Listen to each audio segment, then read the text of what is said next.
주님의 영성 만드소서. 주님의 뜻을 이루소서. 주님 발 앞에 엎드리니 나의 맘속을 살피시사 눈보다 이게 하옵소서.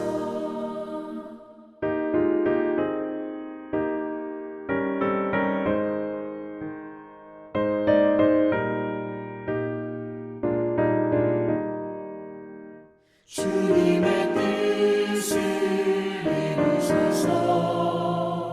병들어 몸이 피곤할 때 권능의 손을 내게 펴서 강건케 하여 주옵소서. 주님의 뜻을 이루소서. 온전히 나를 주장하사 주님과 함께 동행함을 만민이 알게 하옵소서.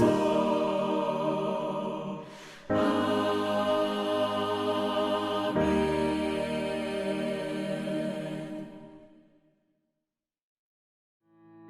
3월 7일 오늘의 말씀은 레위기 5장 14절에서 6장 7절입니다.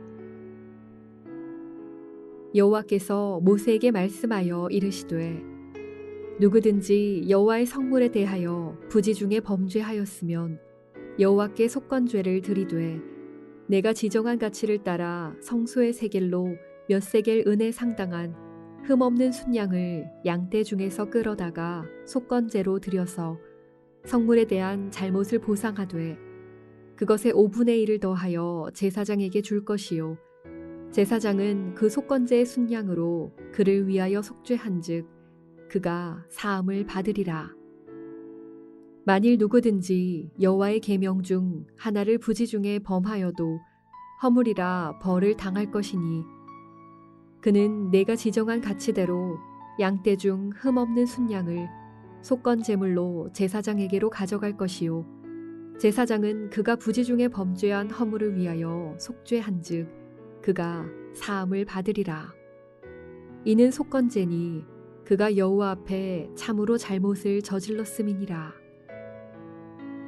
여호와께서 모세에게 말씀하여 이르시되 누구든지 여호와께 신실하지 못하여 범죄하되 곧 이웃이 맡긴 물건이나 전당물을 속이거나 도둑질하거나 착취하고도 사실을 부인하거나 남의 잃은 물건을 줍고도 사실을 부인하여 거짓 맹세하는 등 사람이 이 모든 일 중에 하나라도 행하여 범죄하면 이는 죄를 범하였고 죄가 있는 자니 그 훔친 것이나 착취한 것이나 맡은 것이나 잃은 물건을 주운 것이나 그 거짓 맹세한 모든 물건을 돌려보내되 곧 그 본래 물건의 5분의 1을 더하여 돌려보낼 것이니 그 죄가 드러나는 날에 그 임자에게 줄 것이요 그는 또 그 속건 제물을 여호와께 가져갈지니 곧 내가 지정한 가치대로 양떼 중 흠 없는 순양을 속건 제물을 위하여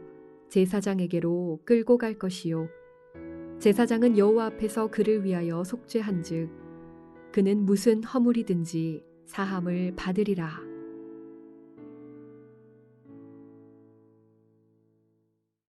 월요일 아침 주의 말씀 앞에 나오신 여러분들을 주님의 이름으로 환영하고 축복합니다. 여러분 평생 살아가시는 동안 우리 하나님의 것과 이웃의 것을 소중히 여기며 그들에게 축복이 되는 그런 삶을 살아가시는 여러분 되시기를 주의 이름으로 축복합니다.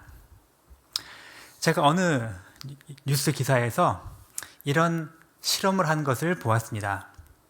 사람들을 불러 모았는데 크리스찬들과 또 도덕적으로 아주 뛰어난 사람들과 또 그렇지 못한 사람들을 적당히 잘 불러 모아서 그들에게 시급 10,000원씩을 주고 어떤 쉬운 아르바이트를 제안한 것입니다.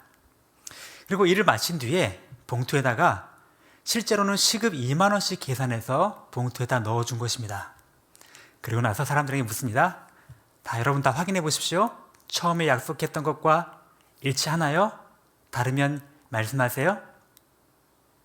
거기 있는 크리스찬들, 도덕적으로 뛰어나다고 인정받던 사람들, 일반 사람들, 아무도 이의를 제기하지 않고 아무도 말하지 않고 그냥 그 돈을 받아서 가게 되더라 하는 그런 실험을 보게 되었습니다. 여러분, 우리는 누구나 다 물질에 약합니다. 내게 조금 더 이익이 온다면 그것을 또 움켜잡고자 하는 그런 죄성이 우리 가운데 다 있습니다. 참 이런 물질에 대한 욕구, 더 가지고 또 움켜쥐려고 하는 이 욕구가 우리의 삶을 때로는 망가뜨리려 할 때 우리가 어떻게 이에 대하여 반응하고 대처해야 할 수 있을까요? 오늘 레위기 말씀이 바로 그것을 우리에게 설명해 주고 계십니다. 오늘 본문은 구약의 제사 중에 제일 5번째 제사인 속건제에 대하여 알려주고 계시는 본문입니다. 여러분, 속죄제와 항상 속건제가 헷갈리지 않으십니까?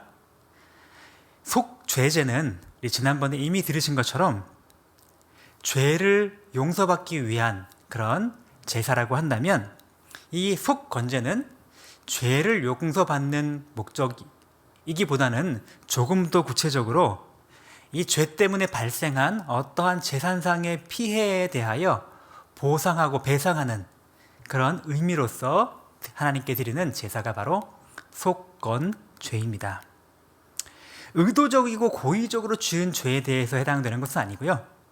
나도 모르게 실수로 혹은 부지 중에 지은 죄이거나 아니면 내가 다소 의도가 있게 죄를 지었지만 스스로 뉘우치고 자수하고 자복하며 돌아오게 될 때 하나님께 드리는 그 제사가 바로 속건죄였다는 것입니다. 그러면 어떠한 경우에 바로 이런 속건죄를 드리게 될까요? 우리는 첫 번째로는 하나님께 대하여 하나님의 재산상 손해를 끼쳤을 때 우리는 속건죄를 드릴 수 있습니다. 가령 마땅히 드려야 할 예물을 하나님께 드리지 않았다거나 아니면 하나님께 서원하고 맹세한 것들을 지키거나 순종하지 못했거나 혹은 성전의 기물이나 거룩한 성물을 의도치 않게 훼손하거나 오염시켰다거나 할 때 그에 마땅한 배상, 물질적인 배상을 마땅히 드리고 또 배상만 드리는 것이 아니고 하나님께 그 죄에 대하여 제사를 드림으로써 속건제를 드리게 되는 것입니다. 또 그 다음으로 속건제를 드리는 경우는 사람 사이의 관계에서 상대방에게 손해를 끼쳤을 때 그것을 배상하는 그런 의미로 속건제를 드리는 것입니다. 가령 누군가의 돈을 맡아주었는데 내가 의도하건 아니면 실수건 간에 그 맡아두었던 그 물건이나 금액을 훼손하거나 분실하거나 아니면 내가 빼돌리거나 이런 일이 생겼을 때, 그죠? 이럴 때 내가 스스로 뉘우치고, 그죠? 다시 원래 당사자에게 원래 금액의 5분의 1을 더해서 약 20%를 더 얹어서 배상을 해주고 그렇게 한 다음에 또 하나님께 나와 이 문제에 대하여 배상하는 의미의 속건죄를 드리게 되는 것입니다. 만약에 의도적으로 도둑질을 해서 나중에 발각이 되어서 속죄죄를 드리게 된다면, 속죄하게 된다면 그것은 4배나 혹은 5배의 그런 갚아야 되는데 지금 이 경우에서 말하는 것은 스스로 자수하고 자복하며 뉘우칠 때는 20%를 더 얹어서 속건죄를 드릴 수가 있었던 것입니다. 자, 아무튼 이러한 내용들이 지금 레위기 규정에 담겨 있는데 하나님은 왜 속죄제, 죄를 용서해 주시는 것 말고 추가로 속건죄라고 하는 또 제사제도를 만드신 것일까요? 왜 굳이 이런 좀 비슷한 의미인데 굳이 이런 일을 하라고 하셨을까요? 오늘 우리 살아가는 우리 현대 그리스도인들에게는 이 메시지가 어떤 의미가 있을까요? 저는 여러분과 함께 크게 3가지 정도의 의미를 생각해 보려고 합니다. 첫 번째는 하나님의 소유에 대하여 소중히 여기고 하나님 인정하는 그런 삶을 살아야 한다는 것입니다. 우리는 정말로 의도치 않게 마땅히 하나님께 드려야 할 예물을 드리지 않으므로 하나님께 금전적인 물질적인 손해를 끼치는 결과를 우리가 가져올 수가 있다는 것을 기억해야 합니다. 사실 모든 재물은 다 하나님의 것입니다. 그러나 하나님께서는 그 중에 10분의 1을 기준으로 삼아서 그 10분의 1의 기준으로 따로 떼어서 하나님께 드리는 헌금을 연보를 하라고 명령하셨습니다. 이것은 모든 것이 하나님의 것임을, 하나님의 소유임을 인정하는 우리의 신앙 고백입니다. 말로 하는 고백이 아니라 물질로 하나님께 드리는 신앙의 고백입니다. 그러므로 온전한 헌금, 온전한 11조, 온전한 예물을 드리는 것은 마땅히 하나님을 인정하고 높여드리는 정말로 소중한 신앙의 행위가 아닐 수 없습니다. 이렇게 근데 11조나 헌금, 이것을 우리가 내 인간적인 물질의 욕심 때문에 아까워서 혹은 이거 없으면 어떡하나 하는 염려 때문에 드리지 못하게 될 때 바로 우리는 이런 뉘우치고 하나님께 속건제를 드리는 마음으로 하나님께 그 모든 것을 다 갚아드리는 그런 마음이 필요한 것입니다. 11조와 헌금 같은 예물뿐 아니고 사실은 하나님이 우리에게 주신 모든 건강과 지혜와 은사와 시간과 에너지, 이 모든 것들 다 하나님의 것입니다. 근데 마땅히 하나님께 드려져야 할 것을 드리지 못하고 전부 다 내가 움켜쥐고 나의 유익과 나의 즐거움과 세상적인 재미와 나의 성공만을 위하여 이 모든 걸 다 소진해버리고 사용해버리고 너무 피곤하고 힘들어서 주님께 드릴 것은 없다. 이렇게 된다면 우리는 마땅히 주님께 드려야 할 것을 나도 모르게 부지불식간에 도둑질하는 결과를 가져온다는 것입니다. 그럴 경우에도 우리는 다시금 깨닫고 뉘우치며 하나님께 다시 돌려드리는 그러한 믿음의 사람이 되어야 합니다. 하나님께 힘들게 했던 서원들을 우리가 쉽게 내팽개친 건 혹시 없습니까? 너무 힘들고 병이 들었을 때 이 병만 고쳐주시면 하나님을 위해서 이것도 하고 저것도 하고, 하지만 병이 지나고 나면 언제 그러냐는 듯이 다 모든 것을 나를 위해, 하나님을 위해 하는 것은 너무 힘들고 피곤하고 짜증나고, 혹시 그런 경우는 우리 안에 없나요? 작은 것이라도 하나님께 하였던 서원과 약속 가벼이 여기지 말고 소홀히 여기지 말고 충실하게 지키기를 결정하는 하나님의 사람이 되어야 하는 것입니다. 두 번째로 오늘 속건제가 우리에게 주시는 또 의미가 무엇일까요? 하나님께뿐 아니고 이웃에 대하여서도 그들의 재산과 그들의 소유를 소중히 여기는 삶을 살아가야 합니다.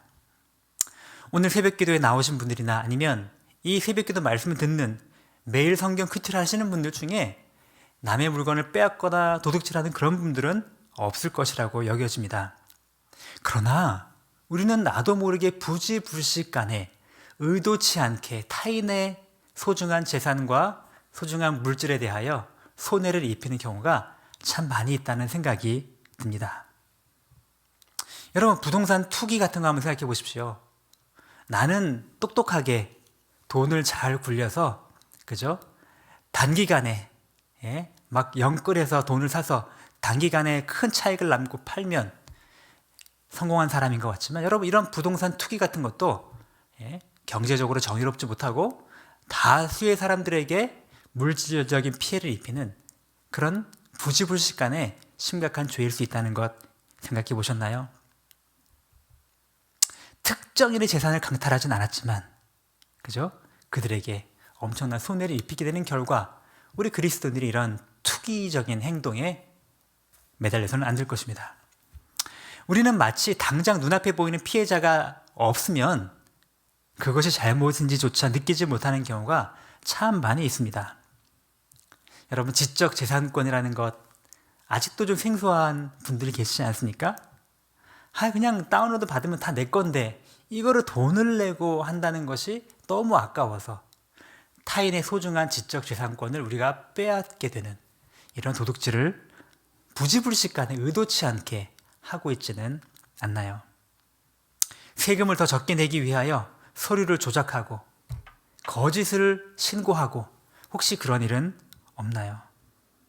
하나님의 백성들은 이런 작은 물질적인 이익 때문에 타인의 또 국가의 사회에 손해를 끼치는 그런 사람이 되어서는 안 될 것입니다.